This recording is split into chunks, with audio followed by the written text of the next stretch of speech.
పల్నాడు జిల్లా కారంపూడి మండలంలోని ఇనపరాజుపల్లి Shri cement factory వద్ద ఉద్రిక్తత చోటు చేసుకుంది. తమకు ఫ్యాక్టరీలో ఉద్యోగాలు కల్పించాలంటూ ఫ్యాక్టరీ వద్ద ధర్నాకు దిగారు స్థానికులు.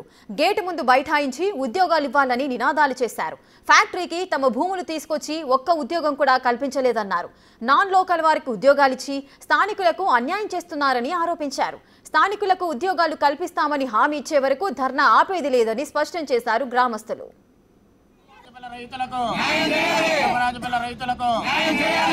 పొలాలిచ్చిన రైతుల పిల్లలకు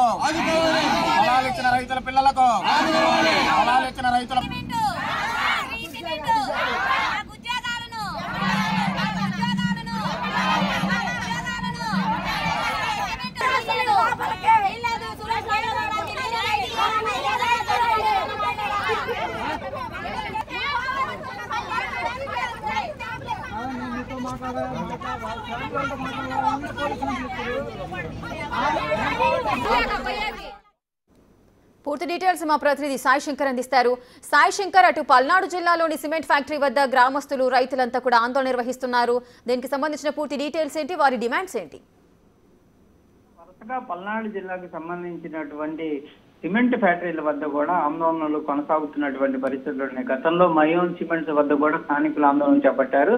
ప్రస్తుతం శ్రీ సిమెంట్ ఫ్యాక్టరీ దగ్గర కూడా రైతులు అదేవిధంగా మహిళలు కూడా ఆందోళన చేపట్టడం జరిగింది. ఈ సిమెంట్ ఫ్యాక్టరీలు ఏర్పాటు చేసేటటువంటి సమయంలో స్థానికులకు అవకాశాలు కల్పిస్తామనే విధంగా కూడా తమ నుంచి భూములు తీసుకున్నారని, ఇప్పటి వరకు ఎలాంటి పరిష్కారం లేకుండా తమను తీవ్రంగా ఇబ్బంది పెడుతున్నారంటూ కూడా వాళ్ళైతే ఆందోళన చెప్పడం జరిగింది.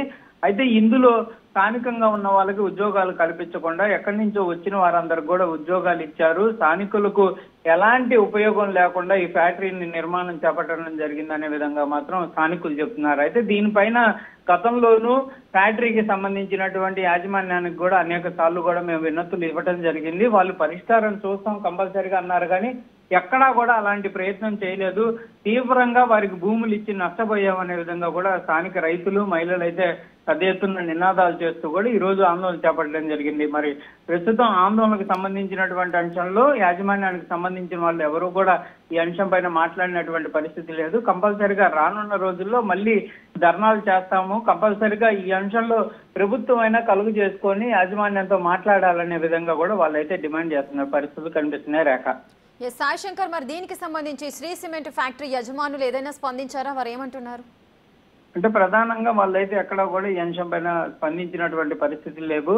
స్థానిక పరిస్థితులకు అనుగుణంగా తాము గతంలో ఈ భూములు తీసుకున్నటువంటి అంశం పైన కానీ లేకపోతే ఉద్యోగాల కల్పనకు సంబంధించి కూడా వాళ్ళు ఎక్కడా కూడా మాట్లాడుతున్నటువంటి పరిస్థితులు అయితే లేవు. కాకపోతే సిమెంట్ ఫ్యాక్టరీకి సంబంధించినటువంటి అంశంలో కొంతమంది మాత్రం ఈ అంశాన్ని అధిష్టానం దృష్టికి తీసుకెళ్తాం అనే విధంగా మాత్రమే చెప్పారు. కానీ వాళ్ళంతా కూడా సాధారణమైన ఉద్యోగులు కాబట్టి అక్కడ స్థానికులు కానీ రైతులు మాత్రం వాళ్ళ మాటలు పట్టించుకుంటున్నటువంటి పరిస్థితి లేదు. దీనిపైన ఎవరైతే యాజమాన్యం తమతో భూములు తీసుకునేటటువంటి సమయంలో మాట్లాడినటువంటి వాళ్ళు ఉన్నారో వాళ్ళే ఇప్పుడు రావాలనే విధంగా మాత్రం వీళ్ళు డిమాండ్ చేస్తున్న పరిస్థితులు ఉన్నాయి. Right, thank you Sai Shankar, thanks for the details.